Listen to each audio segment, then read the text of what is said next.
أنا أقول بيننا وبينكم السلف بيننا وبينكم الكتب. Alhamdulillah wa salatu wa salamu ala rasulillah amma ba'd. Qu'est-ce que al-irja et qui sont al-murji'ah?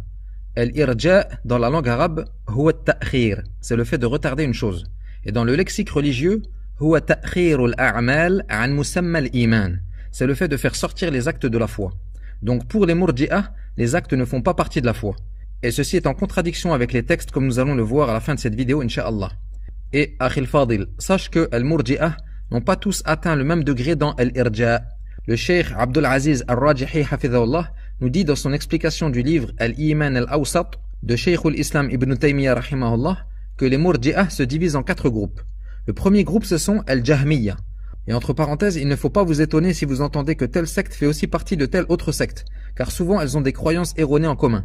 Par exemple, al-Jahmiyya sont murji'ah comme on vient de le dire, mais ils sont aussi Jabriyya dans leur croyance au destin. Tout comme al-Mu'tazila sont également Qadariyya. Donc le premier groupe que le cheikh a cité, ce sont al-Jahmiyya, qui tirent leur nom de Jahm ibn Safwan, qui a propagé cette croyance corrompue. Et vous allez voir que ce sont les pires et les plus égarés de ces 4 groupes. Car pour eux, la définition de la foi, al-Iman, c'est Ma'rifatu Rabbi bil qalb, connaître le Seigneur dans son cœur, seulement. Et pour eux, le kufr, c'est Jahlu Rabbi bil qalb, ignorer le Seigneur dans son cœur. Les savants ont dit, leur définition de la foi implique que pour eux, Iblis est un croyant, car il a connu son Seigneur dans son cœur. Il dit, yani Iblis, Seigneur, accorde-moi donc un délai jusqu'au jour où ils seront ressuscités. De même, Pharaon, le plus grand mécréant de la terre, serait croyant selon leur doctrine, car il connaissait son Seigneur dans son cœur. Allah Ta'ala dit à propos de lui et de son peuple,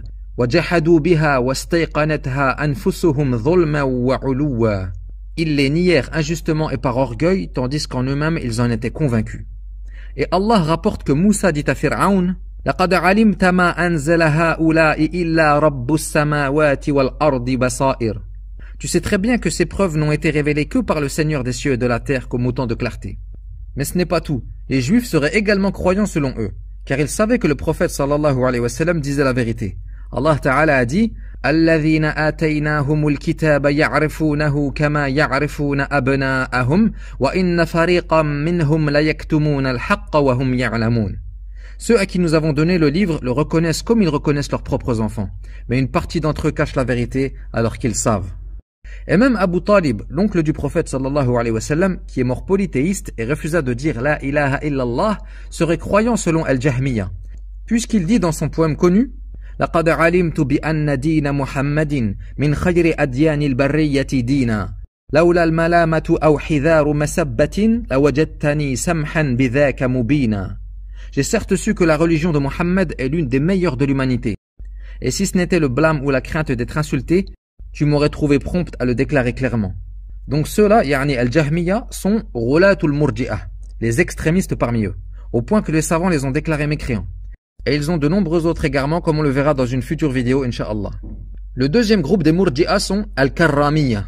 Ceux-là définissent la foi comme étant Al-Nutqu bil-lisan wal-Iqraru bihi, la prononciation et l'affirmation par la langue. Ainsi pour eux, si une personne atteste avec sa langue seulement qu'il n'y a de divinité digne d'adoration qu'Allah, elle est croyante, même si son cœur dément cette parole. Ils prétendent donc qu'un hypocrite qui prononcerait les 2 attestations par nifaq serait croyant à la foi complète, mais que malgré ça, il serait éternellement en enfer. Ajib. Le troisième groupe, ce sont Al-Maturidiyya et Al-Asha'ira.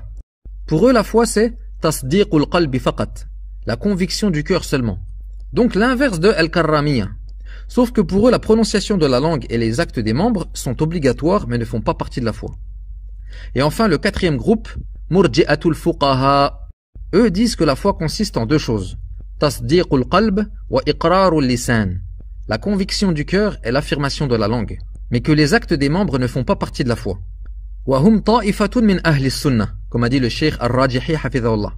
Yani c'est un groupe faisant partie de Ahl al-Sunnati wal Jama'a, mais qui se sont trompés dans cette mas'ala. Et pour être plus précis, ce sont l'imam Abu Hanifa rahimahullah, ainsi que la plupart de ses disciples parmi les savants d'Al-Koufa.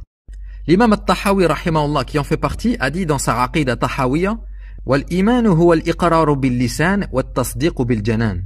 La foi, c'est l'affirmation par la langue et la conviction par le cœur. Il n'inclut donc pas non plus les œuvres à la foi, comme la prière, le jeûne, la zakat, Ils disent que tout cela est requis et obligatoire, mais ne fait pas partie de la foi. Voilà pourquoi ils furent appelés Murji'atul Fuqaha.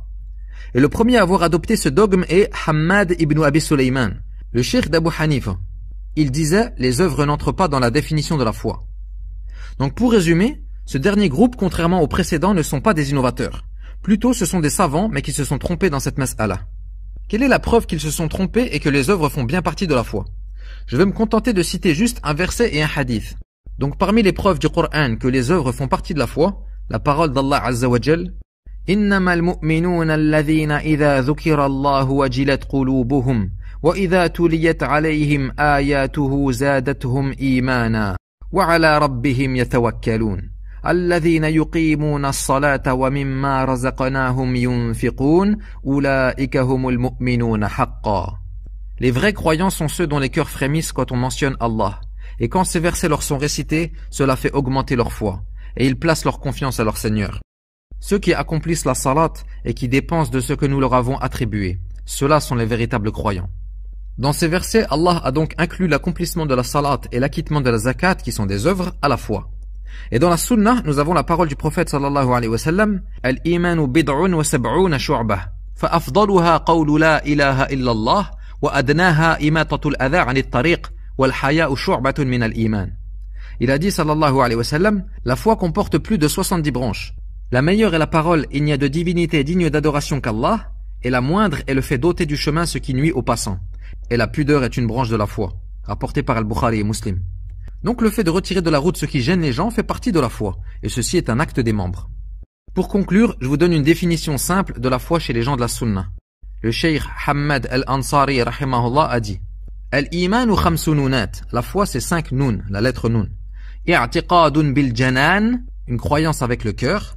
Wa nutqun bil lisan, une prononciation avec la langue. Wa amalun bil arkan, un acte avec les membres. Yazidu bi ta'ati ar-Rahman, elle augmente avec l'obéissance à Allah. Wa yanqusu bi ta'ati ash-shaytan, et elle diminue avec l'obéissance au diable. Wa subhanakallahumma wa bihamdik, ashhadu an la ilaha illa ant, astaghfiruka wa atubu ilayk. Wa sallallahu wa sallam ala nabiyyina Muhammadin wa ala alihi wa sahbihi ajma'in.